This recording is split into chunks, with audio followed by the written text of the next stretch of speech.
Segment 1. Introduction and Conflict Setup. Ethan Walker had built his empire from the ground up. What started as a single real estate investment in his 20s had blossomed into a multi-billion-dollar empire. Luxury high-rises, sprawling commercial centers, and prime residential properties, he owned them all. And yet, despite his immense wealth, he had always preferred a quiet, unassuming lifestyle. That's why he had chosen this house. It wasn't his most extravagant property, but it was special. A stunning craftsman home, nestled in a peaceful, tree-lined neighborhood. It was where he could disconnect from the chaos of business and just be. But it didn't take long for him to realize that his real challenge wasn't in boardroom negotiations or billion-dollar acquisitions. It was the Homeowners Association. And more specifically, Karen Whitmore. Karen, the self-proclaimed queen of the HOA, ruled the neighborhood like a tyrant. Every blade of grass, every exterior paint color, every holiday decoration was scrutinized under her watchful, clipboard-clutching gaze. She had turned what was meant to be a peaceful community into her own personal kingdom. Ethan had kept a low profile since moving in. He wasn't interested in HOA drama. But Karen, she had taken a special interest in him. Maybe it was because he didn't attend the HOA meetings. Maybe it was because he hadn't immediately conformed to her ridiculous standards. Or maybe, just maybe, it was because she had no idea who she was messing with. It started with the warning letters. Your mailbox is not in compliance with HOA standards. Your driveway is 2.5 inches wider than the regulations allow. Trash bins must be removed from view within 15 minutes of collection. Ethan barely gave them a second glance. He had dealt with government officials, city planners, and zoning commissions. Karen's petty power trip barely registered on his radar. But then she escalated. One evening, Ethan arrived home after a long day at a business meeting. As he pulled into his driveway, he noticed something strange. A notice had been taped to his front door. Final warning: you are in direct violation of HOA regulations. Failure to comply will result in further action, including potential removal from the community. He raised an eyebrow. Removal? Before he could even process the absurdity of it, a familiar, grating voice rang out. Mr. Walker, we need to talk. Ethan turned, and there she was, Karen, standing on the sidewalk, arms crossed, her ever-present clipboard clutched like a weapon. He sighed. What now, Karen? She pursed her lips. You have ignored multiple notices. You continue to violate HOA policies, and quite frankly, it's unacceptable. Ethan smirked. Is that so? Karen lifted her chin. Yes. And if you refuse to comply, the HOA will take action. We can have you removed from this neighborhood. Ethan let out a low chuckle. You're going to evict me? Karen's eyes narrowed. This is a private community. The HOA has the authority to enforce its rules. Ethan folded his arms. Karen, do you even know who I am? Karen scoffed. You're just another homeowner who thinks the rules don't apply to him. Ethan chuckled, shaking his head. Oh, this is going to be fun.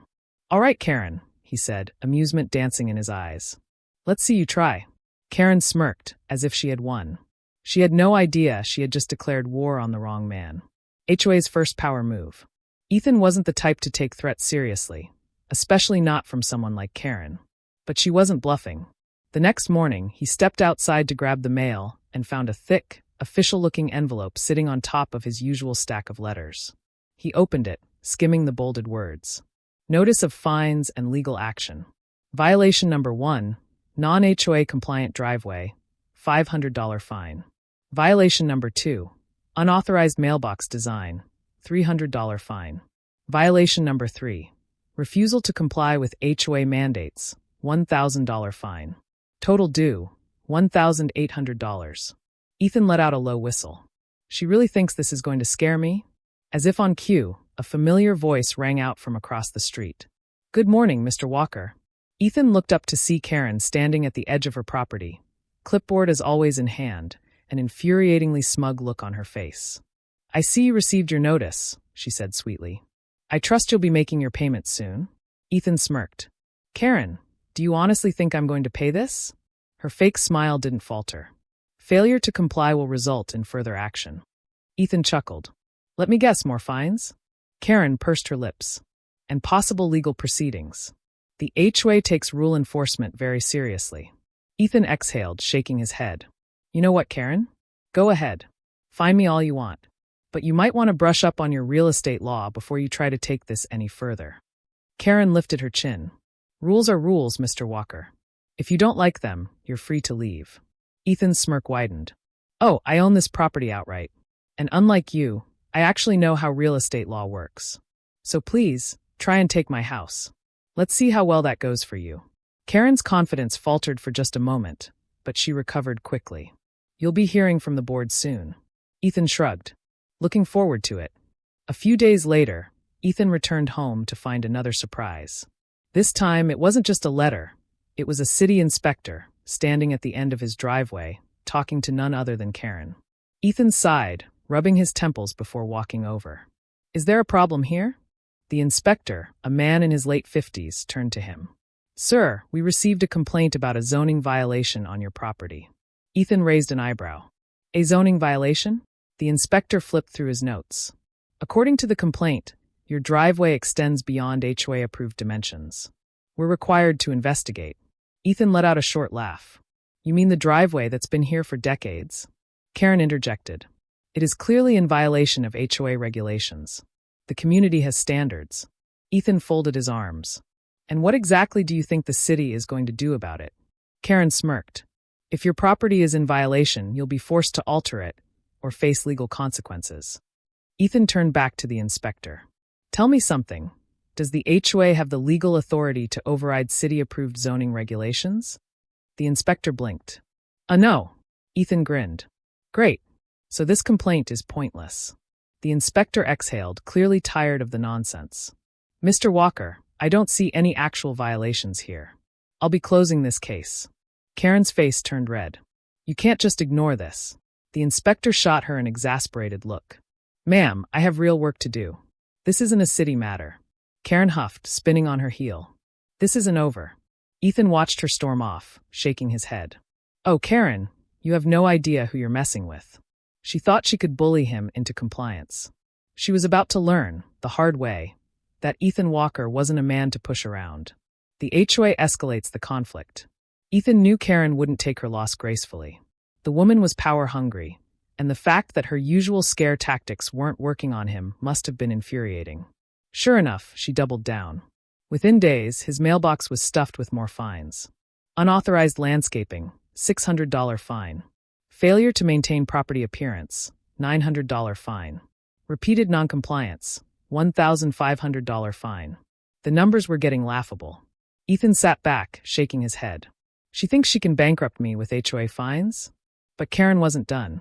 The next day, his tenants started getting notices, too. Ethan owned a few rental properties in the neighborhood. Small, cozy homes he had purchased legally, well within zoning regulations. But now, Karen was trying to evict them. His phone buzzed with texts from his renters. Hey, Ethan, got a notice saying I have to vacate by next month? This HOA lady is saying I can't renew my lease. What's going on? Ethan, they put a letter on my door saying I'm in violation for renting. Is this legit? Ethan's blood boiled. Karen had no authority over his properties. This wasn't just harassment. This was interfering with his business. Time to get serious. That afternoon, Ethan went digging. If Karen was willing to play dirty, he'd show her what real power looked like. He started by reviewing the HOA bylaws. He wasn't surprised to find that half of the rules she was citing didn't actually exist in official documentation. Karen was just making things up. Then he started talking to his neighbors. Turns out, Ethan wasn't the only one being targeted. Mrs. Martinez down the street had been fined over her window shutters. Mr. Davis, a retired veteran, was slapped with a violation for his overgrown rose bushes. And the Reynolds family? They had been forced to repaint their home twice in a year, just because Karen didn't like the color. But the real goldmine came when he spoke to a former HOA board member. A middle-aged man named Tom, who had resigned last year. She's been doing this for years, Tom admitted over coffee. Issuing fake fines, intimidating homeowners. But the real kicker? Some people pay her under the table to get their violations cleared. Ethan leaned forward. Are you saying she's pocketing fines? Tom nodded. The HOA collects money, but Karen's got control over the finances. Nobody audits her. She basically runs it like her own little empire. Ethan smirked. Bingo. That was exactly what he needed. The next morning, Ethan made his move. He gathered everything, the fraudulent fines, the testimonies from neighbors, the evidence that Karen was using the HOA as a personal slush fund. Then he did two things. Keycap 1 He filed an official complaint with the city, backed by real legal documentation. Keycap 2 He sent an anonymous tip to a local investigative journalist. Because if Karen wanted a war, he was about to hit her with a scandal. That evening, as Ethan sat on his porch, sipping a whiskey and enjoying the cool breeze, he spotted Karen storming toward his property. She looked furious. "Walker," she barked. Ethan raised an eyebrow. "Karen, what a surprise. What did you do?" Ethan sipped his drink. "Whatever do you mean?" She threw a piece of paper at him. He caught it effortlessly and glanced down. It was a notice from the city. An official investigation had been opened into the HOA's finances. Ethan smirked. "Looks like someone's been caught." Karen's face was red with rage. You don't know what you've just done." Ethan stood up, towering over her. "Oh, Karen. I know exactly what I've done." Karen clenched her fists. "This isn't over." Ethan smiled. "Nope. But for you? It's about to be." Because Karen had just picked a fight with a billionaire. And she had already lost. The HOA oversteps and the protagonist strikes back. Karen was losing control and she knew it. But instead of backing down, she did what desperate people always do. She went too far. The next morning, Ethan stepped outside to a shocking sight. A tow truck was parked in his driveway. And hooked up to the back? His luxury Bentley SUV. Ethan clenched his jaw. Oh, she's really lost her mind now. He strode toward the tow truck driver.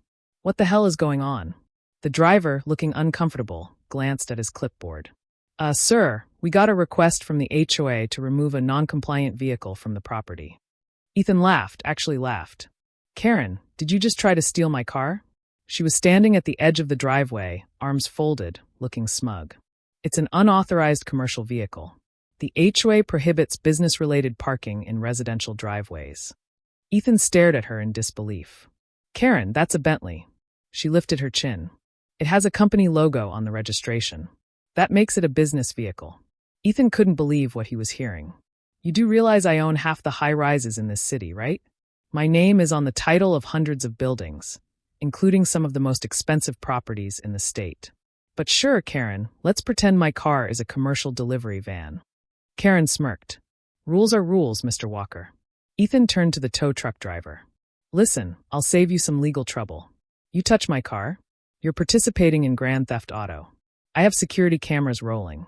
This will be a felony." The driver swallowed hard. Yeah, I don't want any part of this." He quickly unhooked the car and drove off. Karen's face twisted in rage. "You can't just..." Ethan stepped toward her, voice calm but dangerously low. "Karen, I don't think you understand how deeply you've screwed up." She flinched. "You don't have any power over me," he continued. "You can't tow my car. You can't find me. And you sure as hell can't evict me." She forced a smug smile. "I wouldn't be so sure." Ethan narrowed his eyes. "Try me." Karen huffed and stormed off. That afternoon, Ethan got the call he was waiting for. "Mr. Walker?" The city investigator's voice sounded pleased. "We've been reviewing the HOA's financials. And let's just say you were right. Karen's been cooking the books." Ethan smiled. "How bad is it?" "Very. She's been issuing fake fines, pocketing money, and intimidating homeowners into paying off violations that don't even exist. We're freezing the HOA's accounts and conducting a full audit." Ethan's grin widened. "Perfect. That's great news," he said. "Because I have something that'll make this even more fun." He forwarded a legal cease and desist order. One that made it very clear that Karen's latest stunt with his car was borderline criminal. The city official chuckled. "She's not going to like this." Ethan leaned back in his chair. "I'm counting on it." By the evening, the entire neighborhood was buzzing. The HOA accounts were frozen. Karen's ability to issue fines? Gone. And as a cherry on top, the local news station had picked up the story. Ethan stood in his living room, sipping whiskey, as a reporter stood outside the HOA office. Sources confirm that the HOA of Oakwood Estates is under investigation for financial misconduct, fraudulent fines, and abuse of power. Residents claim that longtime President Karen Whitmore has enforced arbitrary rules and even tampered with property records. Ethan smirked. Karen had been publicly exposed. And now, the entire neighborhood was about to turn against her. Karen's final, desperate move. Karen was backed into a corner, and Ethan knew it. The HOA accounts were frozen, her power was slipping, and now the entire neighborhood was turning against her. But instead of accepting defeat, she did what all desperate tyrants do. She tried one last power move. And this time, she made a huge mistake. It happened late at night. Ethan had just finished reviewing some paperwork when his home security system pinged. Motion detected. He checked the live feed on his phone, and what he saw made his blood boil. Karen, on his property, sneaking up to his electrical panel. Ethan's jaw clenched. Oh, you did not just try to mess with my utilities. With zero hesitation, he activated the floodlights and stepped outside. Karen froze like a deer caught in headlights. Her hand was on the breaker box. Ethan folded his arms, voice calm but icy. Karen, I'd move your hand unless you want to get arrested. She whipped around, eyes wide. I was just. Ethan held up his phone. Security cameras. You were caught breaking and entering on tape. Karen paled. I wasn't breaking in, she protested. I was just tampering with my utilities? Ethan cut in. Because that's a felony, Karen. She visibly panicked. I was just checking to see if. Ethan raised an eyebrow. Let me guess, you were going to shut off my electricity? Maybe make up a rule about unauthorized power usage? Karen stammered. Ethan smirked. Well, congratulations. You just committed actual property interference. And you know what happens next? He dialed the police. 10 minutes later, flashing blue and red lights filled the street.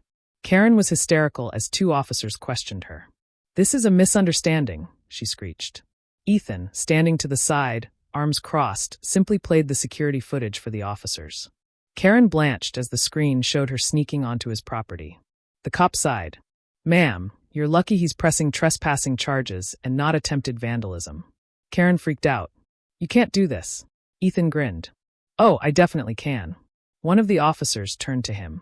Mr. Walker, do you want to proceed with a full report? Ethan glanced at Karen, who looked completely broken. Then he smiled. Not yet. Let's hold off for now.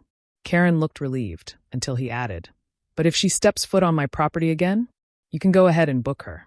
The officers nodded. Karen staggered away, face red with humiliation. And Ethan? He had just delivered the final blow. Because now, Karen was officially powerless. HOA crumbles and Karen's downfall. Karen had lost. The HOA accounts were frozen. The city was investigating her. And now, she had been caught trespassing on camera. Ethan didn't even need to lift another finger. Karen had dug her own grave. But the neighborhood? They weren't done with her yet. The day after her humiliating run-in with the police, the HOA board held an emergency meeting. And this time, Karen wasn't running it. Ethan attended, just for the fun of watching her squirm. The meeting room was packed. Dozens of homeowners had shown up, most of them furious. The HOA's vice president, a frazzled-looking man named Roger, cleared his throat. All right, we're here to discuss the ongoing issues with. Karen needs to go, someone shouted. A chorus of agreement followed. Ethan smirked as Karen, who sat stiffly at the front of the room, tried to keep her composure. Now, she said, forcing a fake smile. There's no need to be. You tried to shut off someone's power, a woman snapped. You've been stealing from us for years, another homeowner yelled. The room exploded. Karen's smug facade cracked. I was only enforcing community standards. Roger sighed. Karen, I think it's best if you step down. Her face twisted. You can't do this. But Roger pulled out a petition. We already took a vote. Karen froze. Ethan leaned forward, grinning. Let me guess, unanimous? Roger hesitated, then nodded. Yes. Karen, as of this moment, you are officially removed from the HOA board. The room erupted into cheers. Karen sat completely still, like her world had just collapsed. Which, to be fair, it had. But her downfall didn't stop there. The very next day, Karen was hit with something even worse. A legal notice. The city audit had uncovered major financial discrepancies. Not only was the HOA being fined thousands for fraudulent fees, Karen was being personally sued. Turns out, pocketing money from bogus violations is illegal. Ethan got the news while drinking coffee on his porch. His neighbor, Mrs. Thompson, waved at him from across the street. Did you hear? She said gleefully. Karen's getting sued into oblivion. Ethan chuckled. Music to my ears. Karen's power trip was over. And now, she was about to pay the price. The HOA faces full legal consequences. Karen was gone. But Ethan wasn't done yet. Taking down one person wasn't enough. He wanted to make sure this never happened again. And the best way to do that? Destroy the HOA entirely. The legal fallout from the city's investigation hit hard. The HOA was being fined tens of thousands for issuing fraudulent violations and illegally collecting fines. But that wasn't all. A class action lawsuit, led by a group of furious homeowners, was now in full swing. And Ethan? He had personally made sure that lawsuit had plenty of firepower. Documents, testimonies, financial records. He handed everything over. And the result? The HOA was collapsing. At the next emergency meeting, the remaining board members looked completely defeated. Roger, the former vice president, stood at the front, running a hand through his thinning hair. He looked at the crowd, at the angry homeowners, then sighed. Given the legal situation, we have two options. The room fell silent. Roger cleared his throat. Option 1, we attempt to reform the HOA with new leadership and strict financial oversight. A low murmur rippled through the crowd. Roger swallowed. Or option 2. He took a deep breath. We dissolve the HOA completely. A moment of stunned silence. Then, I vote to dissolve it, someone yelled. Same here. Get rid of it. Within seconds, the entire room was on board. Roger sighed. All right, we'll take an official vote. Ethan smirked. I think we already know the answer, Roger. Roger looked at the sea of raised hands. And just like that, the HOA was officially dissolved. That night, the neighborhood celebrated. No more fines. No more petty rules. No more HOA dictatorship. Ethan sat on his porch, watching as his neighbors popped open beers, grilled burgers, and laughed, for the first time in years. Karen was gone. The HOA was dead. And the neighborhood? It was finally free. Karen's personal downfall. With the HOA dissolved and her reputation in shambles, Karen vanished from the neighborhood. Ethan assumed she'd try to fade into obscurity. Maybe sell her house, move somewhere new, and start fresh. But life had other plans for her. A few weeks later, Ethan was grabbing coffee at a high-end cafe downtown when he overheard something that made him pause. Two businessmen were chatting at the counter. Did you hear about the HOA fraud case from Oakwood Estates? One of them said, shaking his head. Ethan raised an eyebrow and took a casual sip of his coffee. Oh yeah, the other guy scoffed. The lady running it, Karen something? Turns out she's getting sued into the ground. Ethan smirked. Karma at its finest. But the real surprise? He found out where she had ended up. Later that day, while driving through a new development he had just acquired, Ethan spotted a familiar figure. Karen, standing outside the leasing office of a HOA-controlled community, wearing a cheap name tag. Her job, an assistant HOA manager. Ethan laughed out loud. The woman who once ruled a neighborhood with an iron fist was now a low-level employee, forced to follow the exact rules she used to enforce. Poetic justice. Ethan rolled down his window and called out, Karen. She froze, her face going white as she turned to see him. You look busy, he said, his grin widening. Her jaw clenched. What do you want, Walker? Ethan smirked. Just checking in. Seeing how you're adjusting to corporate HOA life. Karen seethed. This isn't over. Ethan chuckled. Oh, Karen, it's so over. With that, he drove off, leaving Karen standing there, trapped in her own personal nightmare. Epilogue and final mic drop. With Karen gone and the HOA dead, the neighborhood had never been better. No more petty fines. No more power-hungry board members. Just peace. And Ethan? He was enjoying every second of it. One afternoon, as he relaxed on his porch with a glass of whiskey, his neighbor, Mr. Thompson, strolled up with a grin. Got something for you, Ethan. He handed over a piece of paper. Ethan unfolded it, and his brows lifted. Notice of violation. Infraction. Excessive enjoyment of one's own property. Ethan laughed. You really made a fake violation? Mr. Thompson smirked. Old habits die hard. Consider it a souvenir. Ethan shook his head, crumpling the paper. I'll frame it. He leaned back in his chair, taking in the peaceful, drama-free view. Karen was gone. The HOA was finished. And this? This was exactly how it should have been all along. With a final, satisfied sip of whiskey, Ethan muttered. They really tried. The end.